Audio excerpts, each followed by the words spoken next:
नमस्कार दोस्तों, स्वागत है आप सभी का TLT टूर गाइड में। दोस्तों आज की इस वीडियो में हम बात करने वाले हैं मध्य प्रदेश के खंडवा जिले में स्थित ओमकारेश्वर ज्योतिर्लिंग के बारे में कि आप यहां 2023 में कब जाएं, कैसे जाएं, यहां रुकने की क्या व्यवस्था है, दर्शन यहां पर आप कैसे करें और घूमने के लिए ओमकारेश्वर में कौन कौन सी प्लेसेस है जहां पर आप सभी घूम सकते हैं और यहाँ पर खाने पीने की क्या सुविधा है। और वीडियो के अंत में मैं आपको ये भी बताऊंगी कि ओमकारेश्वर को घूमने और दर्शन करने में आपका कुल कितना खर्चा लग सकता है। तो ये पूरी A to Z कंप्लीट जानकारी आज मैं आप सभी को इस वीडियो में दूंगी, तो वीडियो को बिना स्किप किए पूरा अंत तक जरूर देखेगा ताकि आपको ओमकारेश्वर ज्योतिर्लिंग से संबंधित पूरी कंप्लीट जानकारी मिल सके। तो चलते वीडियो को स्टार्ट करते हैं और बात करते हैं ओमकारेश्वर ज्योतिर्लिंग की। मध्य प्रदेश के खंडवा जिले में नर्मदा नदी के बीच मंधाता या शिवपुरी नामक द्वीप पर स्थित ओमकारेश्वर ज्योतिर्लिंग भगवान शिव के 12 ज्योतिर्लिंगों में से एक है और ओमकारेश्वर का निर्माण नर्मदा नदी से स्वतः ही हुआ है।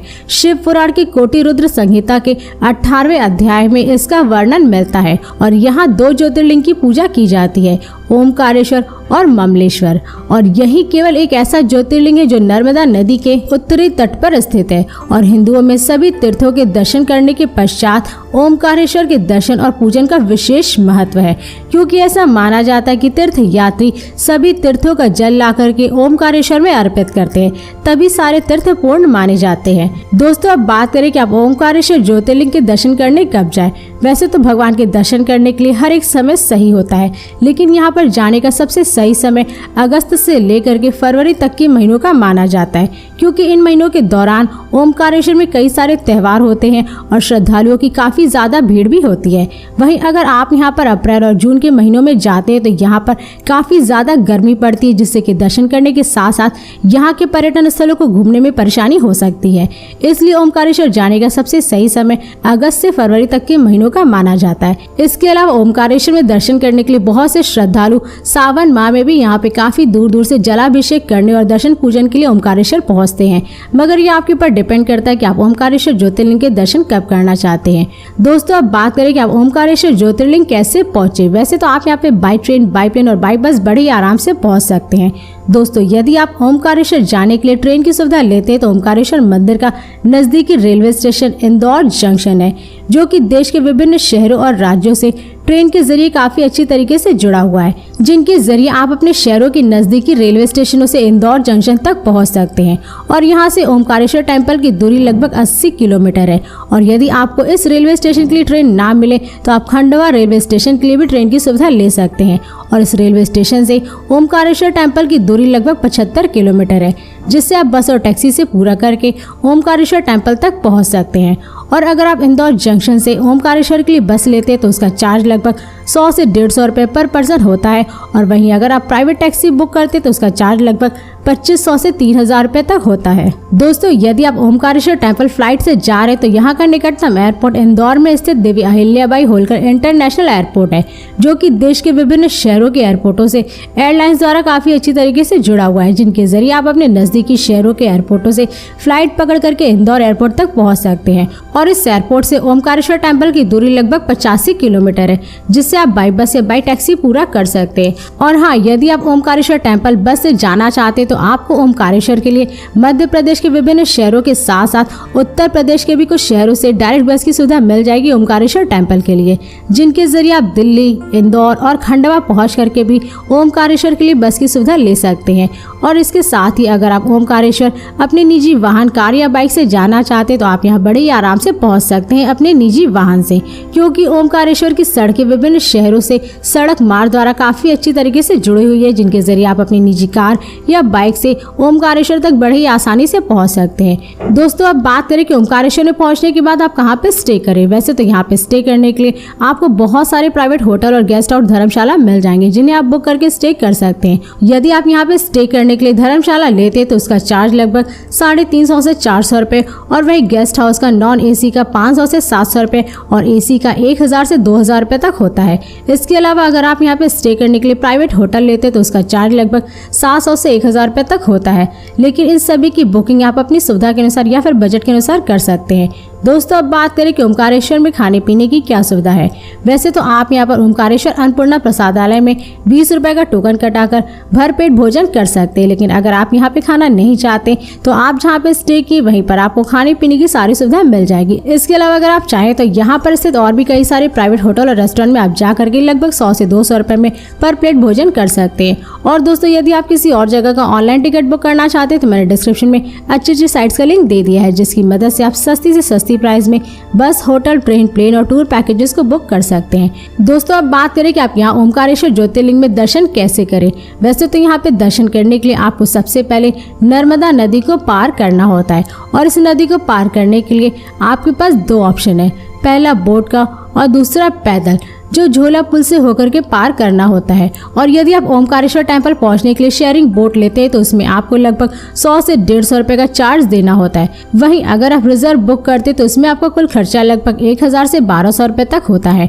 और इस नदी को पार करने के बाद सभी श्रद्धालु गौमुखी यानी कि नर्मदा नदी में स्नान करके भगवान ओमकारेश्वर की ज्योतिर्लिंग के दर्शन के लिए निकलते हैं। और अगर आप यहाँ पे दर्शन करने के लिए सामान्य दिनों में जाते हैं तो आपको यहाँ पे दर्शन करने में लगभग आधे से 1 घंटे का समय लगता है। और वहीं अगर आप सावन माह में या फिर शिवरात्रि के मौके पे यहाँ पे दर्शन करने के लिए जाते हैं तो आपको लगभग 3 से 4 घंटे तक का लाइन लगाना पड़ सकता है, क्योंकि सावन माह में यहाँ पे दर्शन करने के लिए और जलाभिषेक करने के लिए बहुत सारे श्रद्धालु बड़ी आस्था के साथ यहाँ ओमकारेश्वर ज्योतिर्लिंग के दर्शन करने आते हैं। और दोस्तों यह मंदिर 5 मंजिला है। पहले में ओमकारेश्वर, दूसरे में महाकालेश्वर, तीसरे में सिद्धनाथ ज्योतिर्लिंग और चौथे में गुप्तेश्वर और 5वें में धजेश्वर महादेव के दर्शन करने को मिलते हैं। और दोस्तों अगर आप यहाँ पे दर्शन करने के बाद मंदिर की परिक्रमा करना चाहते हैं तो कर सकते हैं। और यह परिक्रमा लगभग 8 किलोमीटर का ट्रैक होता है, जिसे पूरा करने में लगभग 2 से 3 घंटे का समय लगता है। मगर ये आपके ऊपर डिपेंड करता है कि आप ओमकारेश्वर ज्योतिर्लिंग मंदिर की परिक्रमा करना चाहते हैं या फिर नहीं। दोस्तों अब बात करें कि आप ओमकारेश्वर ज्योतिर्लिंग के दर्शन करने के बाद आप यहाँ पर कहाँ घूमें।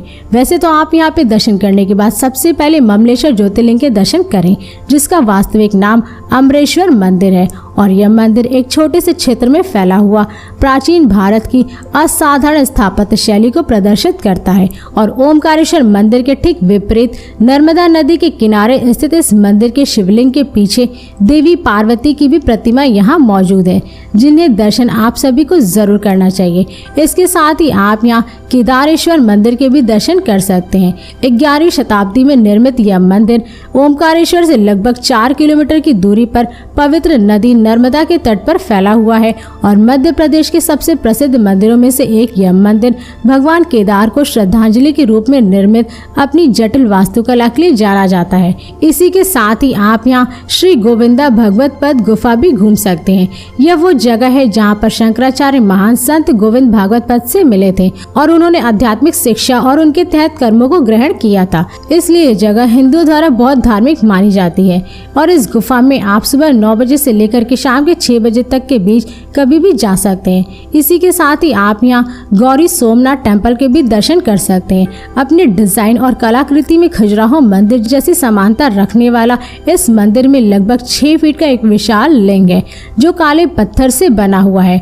और साथ ही साथ यहाँ देवी पार्वती की मूर्ति और भगवान शिव का मूर्ति एक साथ देखने को मिलता है। और यह मंदिर ओमकारेश्वर में मंधाता द्वीप पर स्थित है। इसी के साथ ही आप यहाँ फैंसे घाट का भी खूबसूरत दृश्य देख सकते हैं। नर्मदा नदी के तट पर स्थित कई घाटों में से एक यह घाट हर साल नदी में डुबकी लगाने की इच्छा रखने वाले लाखों भक्तों को आमंत्रित करता है, क्योंकि यहाँ पर दिवाली, होली और पूर्णिमा जैसे विशेष अवसरों पर काफी श्रद्धालु यहाँ पर डुबकी लगाने और घूमने के लिए आते हैं। इसके अलावा आप यहाँ ओमकारेश्वर बांध भी देख सकते हैं। नर्मदा नदी पर स्थित इस बांध का निर्माण 2003 और 2007 के बीच लगभग 1,32,500 हेक्टेयर में सिंचाई के लिए पानी उपलब्ध कराने के उद्देश्य से किया गया था। और इसका नाम इसके आगे की ओर स्थित ओमकारेश्वर मंदिर के नाम पर रखा गया है। दोस्तों और भी ऐसी कई सारी जगह ओमकारेश्वर में जहां पर आप सभी घूम सकते हैं, जैसे सतमातिका टेम्पल, रणमुक्तेश्वर टेम्पल, पेशावर घाट, अहिल्या घाट, काजल रानी गुफा आदि जैसे ओमकारेश्वर के पर्यटन स्थल है। दोस्तों अब बात करें कि आपका ओमकारेश्वर मंदिर के दर्शन करने और घूमने में कुल कितना खर्चा लग सकता है। वैसे तो ओमकारेश्वर में घूमने के लिए 1 डे का ट्रिप काफी होता है, क्योंकि यहाँ एक दिन में आप ओमकारेश्वर के लगभग सभी पर्यटन स्थलों को कवर कर सकते हैं। इसलिए यहाँ एक दिन का घूमने का खर्चा कुल लगभग 3000 से 4000 रुपए लग सकता है। मगर ये सारे खर्चे आपके पर ही डिपेंड करते हैं, क्योंकि आप यहाँ कहाँ कहाँ घूमेंगे, क्या क्या खरीदेंगे, कहाँ पर आप स्टे करेंगे और ओमकारेश्वर आप किस राज्य और शहर से जा रहे हैं, तो ये सारे खर्चे आपके ऊपर ही डिपेंड करते हैं। दोस्तों इस वीडियो को अब यहीं पर समाप्त करते हैं, और यदि ये वीडियो आप सभी को पसंद आई तो इस वीडियो को लाइक करें और चैनल को सब्सक्राइब जरूर करें। इसके साथ ही बेल आइकन जरूर दबाएं ताकि ऐसी मेरी नई नई वीडियोस आपके पास सबसे पहले पहुंचे। तो फिर मिलते हैं नेक्स्ट वीडियो में। धन्यवाद।